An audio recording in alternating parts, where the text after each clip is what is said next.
Oo nga, masakit nga talaga eh. Ang gagawin natin eh. Taas mo lang ganito. Okay, Jay, hindi pa na. Meron sa mga. Yung jam, hindi na barley.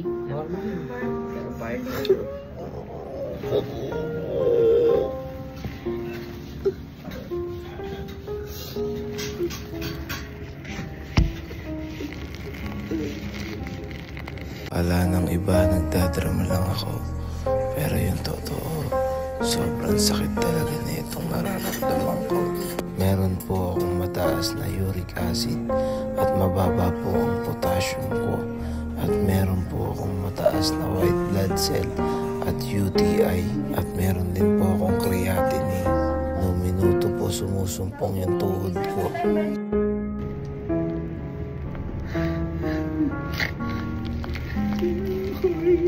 Masakit talaga mo, promise. Ito nga mo, hindi ako nagbibiro. Masakit talaga. Pinalas ko rin yan eh. Ang sakit dito. Parang pinuputol yung ugat ko. Ang sakit talaga, hindi ako nagbibiro.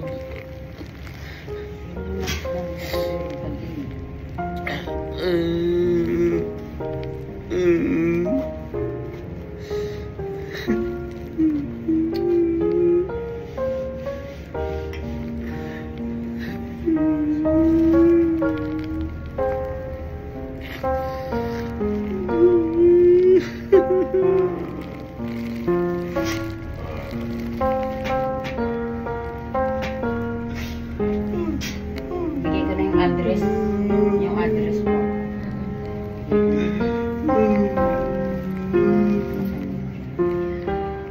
Oo nga, masakit nga talaga eh. Ang gagawin natin eh. Taas mo lang ganito.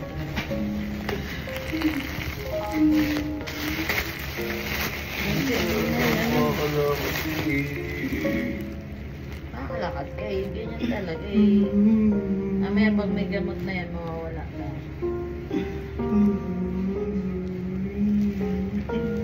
Tama na, huwag ka na umiyak eh. Ganun talaga eh. Paano gagawin mo? Kasi, sabi, bawal yun. Ang gawin.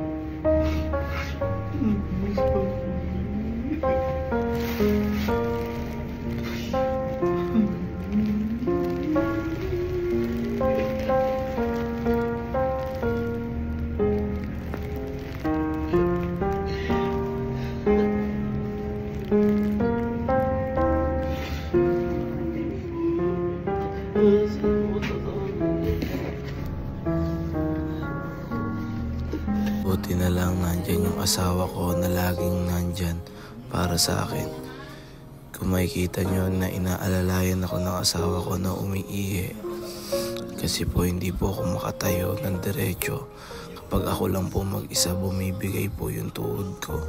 Dahil po sa kadahilan ng mababa yung potassium. Kaya kayo hanggat maaga pa, ingatan nyo yung sarili nyo. Ako, eto, sana makakuha sa paggamot. Makuha sa gamot. Yun lang yung pray ko ngayon. Sana maging okay na ako.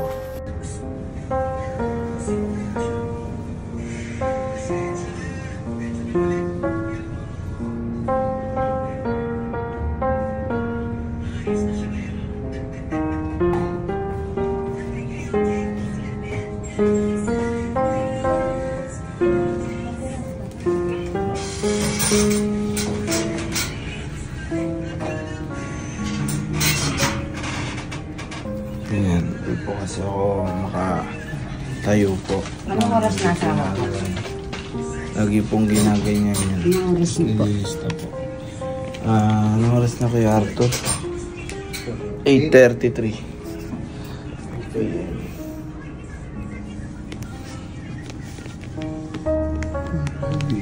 Yan, ano siya? Oh. Wala. Sorry. Pabigat na ako. Yes po.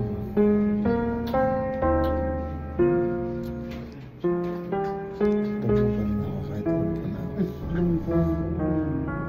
Damo pa rin ako.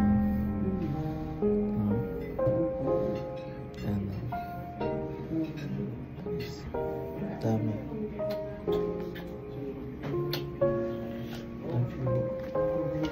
Mm.